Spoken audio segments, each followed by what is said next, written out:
Here are the drills that I'll be covering in this lecture: walking and skipping drills. I will also be covering rhythm drills, scooting drills, and then finally I will be covering the walking attack drill, quick step drill, and the hurdle hitch. So for this first drill, you want to make sure with the trail leg, you do not allow it to reach out in front of you, because that's bad. We want everything going down the track. So make sure that when your kid does this drill, their trail leg comes high and tight through and back underneath their body. The second thing is make sure when they lead into the hurdle that they're not barely driving their knee up. They want to segment this hurdle as if they're going over it. So they want to lead with the knee, high knee, to keep them forward. The third thing, make sure that their arms are not crossing their bodies. You know, once their arms cross, they're in the danger zone. So focus on them punching through the hurdle as they lead with the knee. And lastly, make sure that their toes are dorsiflexed on both legs, lead and trail.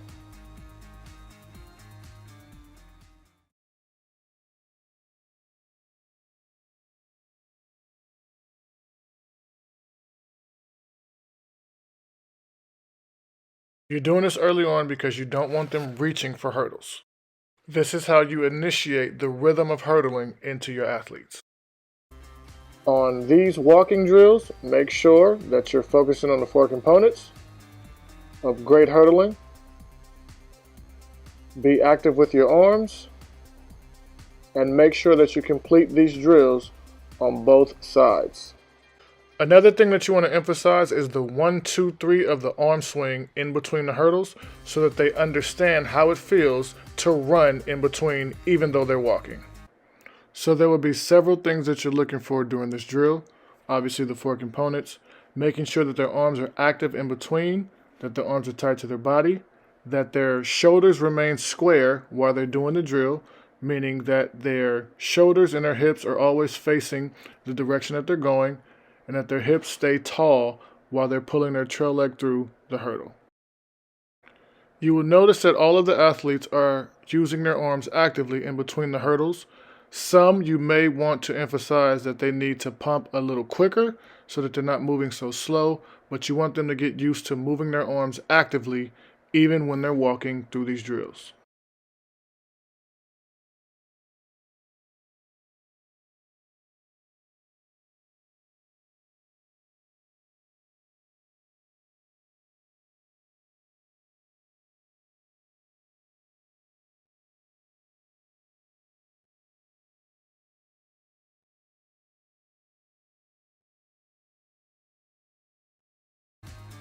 Same idea with your lead leg. Lead with the knee, lead with the arm, step over the hurdle, and then get that foot back to the track.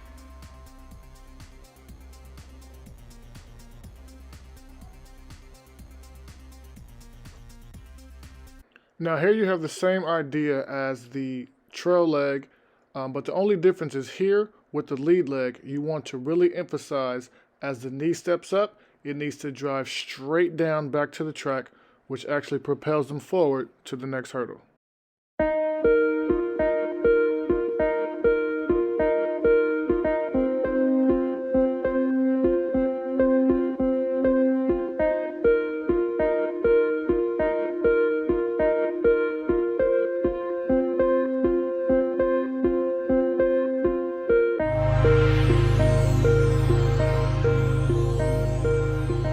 With the skipping drills, you still want to emphasize the 4 components.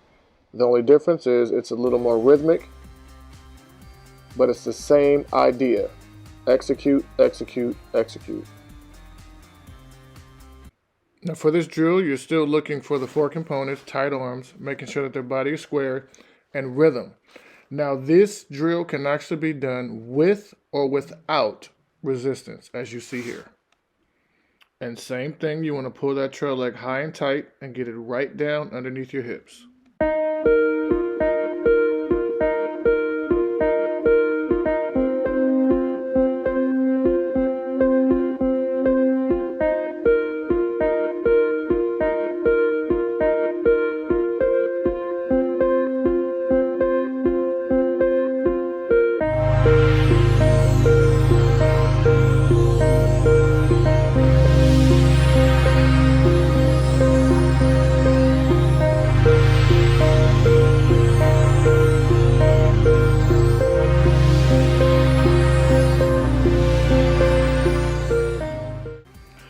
skipping lead leg is the same idea as a skipping trail. Only difference is you're driving that lead leg knee straight into your chest, and then you are stepping down over the hurdle. You're going to complete this on both legs. Really look for that knee driving into the chest and the step down over the hurdle. Do not allow them to reach. This drill can also be done with or without resistance. Really pay attention to the athlete's lead leg. As they drive the knee up, they're driving it straight back down, which is pushing them forward to the next hurdle.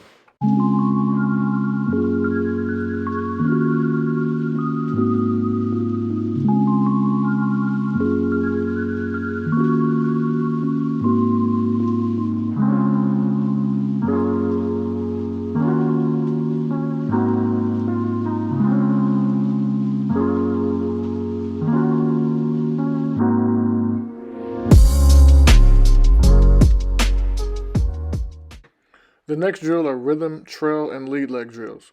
Now when your athletes get to the point where the traditional walkovers are getting a little easier, then you want to open up the hurdles a little bit to give them more of a challenge, to give them more of a rhythm, and to allow them to start attacking the hurdles a little better.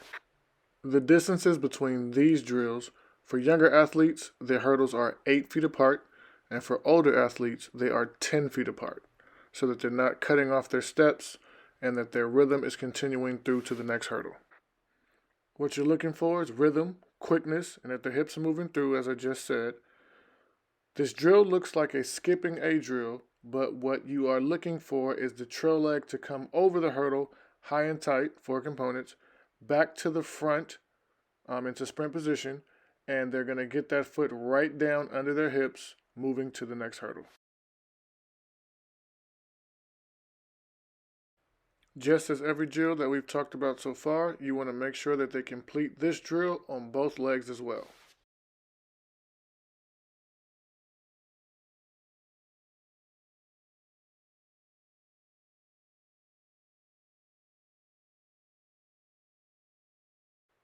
The rhythm lead leg is the same exact idea as the rhythm trail leg.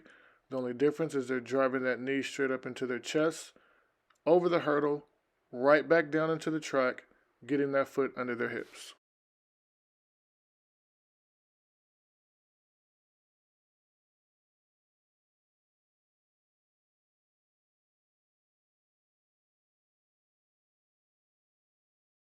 Scooting drills, lead and trail, are drills that I typically only give to my high school or beyond kids because it's just a different aggression in the drill.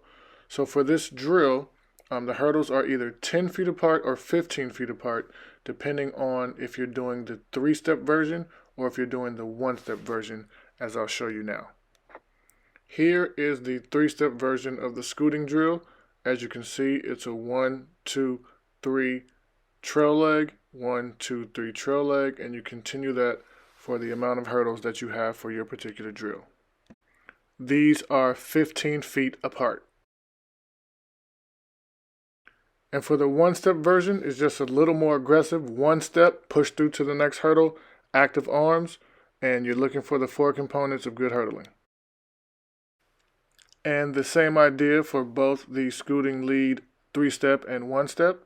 You're looking for that knee to drive aggressively into your chest and then step down aggressively under your hips.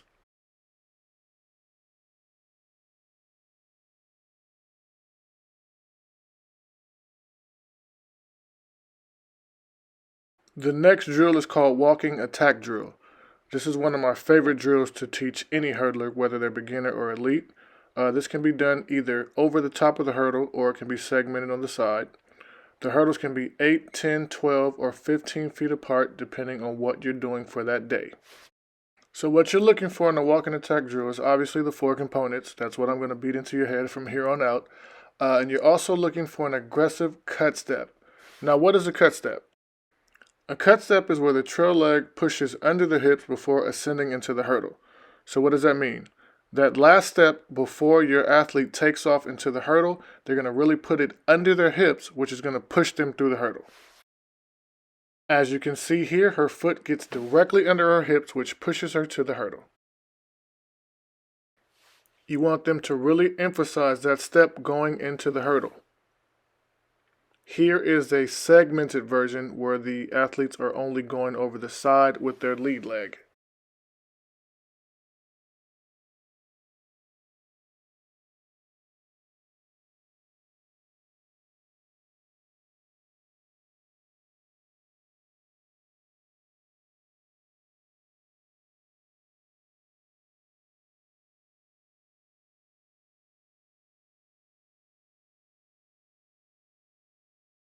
The next drill is quick step drill, which is another one of my favorites because this is the drill that transitions every hurdler into becoming a sprint hurdler in the hurdle races. This drill consists of banana hurdles, which are 8 feet apart, and it can be anywhere from 6 to 12 of these banana hurdles. Now, what you are looking for in this quick step drill is rhythm, a controlled quickness. You don't want them to be out of control while they're doing it, no matter how fast they're moving, and their posture. You're looking for those 3 things in this drill. This drill can also be completed with or without resistance. So if you remember me saying in the beginning, a lot of kids have problems 3-stepping because they don't really use their arms. This drill teaches them to use their arms while keeping their posture good, and as you can see, you'll see some differences in all of the athletes that you're witnessing now.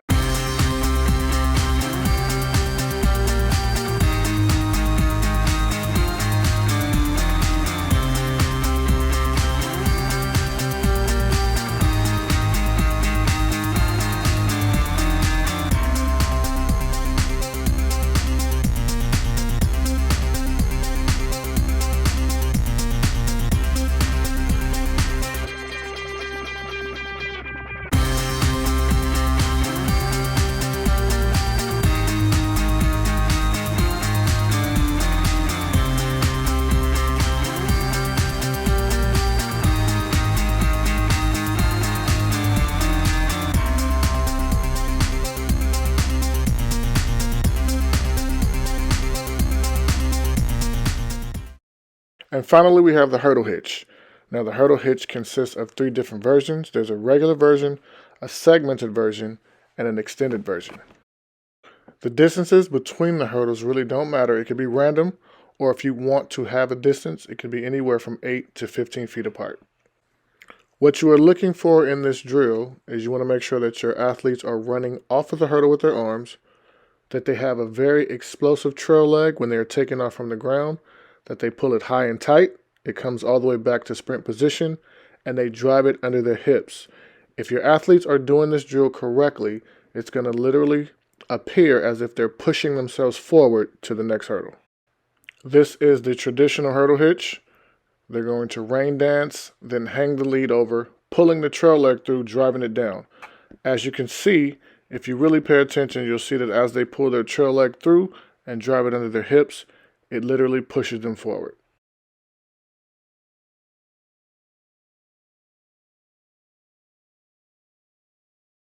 This is the segmented version of the hurdle hitch.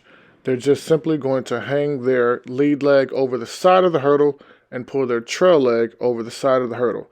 Same idea applies, high and tight, running off with the arms, driving that trail leg back to the ground under their hips.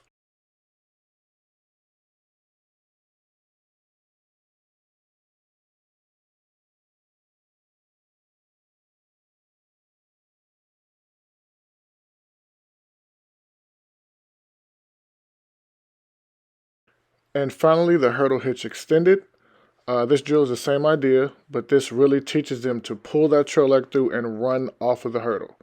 Now, you can either set a hurdle up after the hurdle hitch, or you can simply have the athletes run off of the previous hurdle.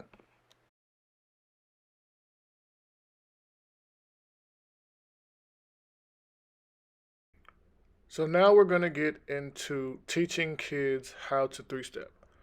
Now, 2 words that you're going to hear me say a lot, which you're going to become very accustomed to, are lowered and cheated. Lowered simply means lower heights of the hurdles, and cheated simply means closer distances. And I say that to say, I particularly rarely hurdle the hurdles at the correct distances. I always cheat my hurdles, and you should too. Expect me to get 3 steps from this hurdle to the next hurdle. And I almost never hurdle at the correct heights. I always have my hurdles lowered, and you should too. Now, some of you are probably thinking right now, wouldn't this hurt the kid if they get into a race and the hurdles are at the correct distance at the correct heights? And the answer to that is unequivocally no. And here's why. When hurdles are lowered and cheated, first, it is easier to teach the four components of hurdling. Remember, I said before, if you can teach kids the four components and beat them into their heads, you're going to produce some pretty good hurdlers. So having hurdles short and close are going to allow that to happen. Secondly, it's going to help the desired rhythms that you want your athlete to have and feel when they're running in between hurdles. It also teaches the difference between running and three-stepping. Now, when you're running in between hurdles, yes, there are 3 steps, but I've seen a lot of athletes that 3-step and their steps are really slow and long. When you lower the heights of your hurdles and you cheat the distance of your hurdles, it teaches your athlete's body how to actually run with a 1-2-3 rhythm as opposed to a 1-2-3 rhythm. It is also easier when you keep the hurdles lower and cheated to see the development of your athlete. It also allows the athlete to feel what it actually feels like to be a good hurdler, because as you keep the hurdles low and close, they'll begin to adapt better to what they're doing. And keeping the hurdles lowered and closer will also allow the athlete to correctly execute the 4 components. I've seen timeless times where kids are going over hurdles that are the correct height and it's all wrong. It is counteractive to the athlete to allow them to do drills over high hurdles when they cannot do them correctly. Keep the hurdles low so that they can correctly execute what it is you're trying to teach them. And finally, for my scientific people, it is easier for the neuromuscular system to adapt when you keep things lower and cheated because you can do them correctly. Your body starts to internalize it, and then it begins to put that forth in your practices. Now to teaching a 3-step. So what you see here, you have 15, 18, 21, 24, etc. This is the drill that's going to teach your athletes how to 3-step or run in their races. Now, regardless if your athlete is elite or beginner, you're going to always start at 15 feet. So if you wear a size 12, then you're literally going to go heel to toe, 15 feet, place a hurdle. The next 15 feet, place a hurdle for whatever amount of hurdles you would like to do for that day. Now, 15 feet may be your baseline for a few weeks, maybe a few months, until you're comfortable with increasing the distance for your athletes. So once 15 gets conquered, then you move to 18. You're going to remain at 18 until they've conquered that. Then you move to 21, and you continue to progress until they start sprinting in between all of the hurdles. And an important point is to never progress to the next distance if your athletes have not mastered the past distance. So if you're at 15 feet and they haven't mastered it, there's no point of moving to 18 feet. You stay at 15 until you're comfortable and they're comfortable, and you see that they're running and that they're progressing through to the next distance. Now, these drills can be segmented or only over top. I like to segment a lot of my drills because I like to focus on one thing. So I like to focus on trail leg individually, lead leg individually, and then put everything together. So as you start with your trail leg, you're going to look for several things in this drill. One, even though they're going over with their trail only, you still want them to simulate the knee on the lead leg as they're driving into the hurdle. You want their arms to remain quick, on top and in between the hurdle. Make sure that the arms stay active the entire time. And 3, make sure that the trail leg remains high and tight and then gets back to the track with full rotation. Onto the lead leg, what you want to look for here is 2, same thing, quick arms active in between.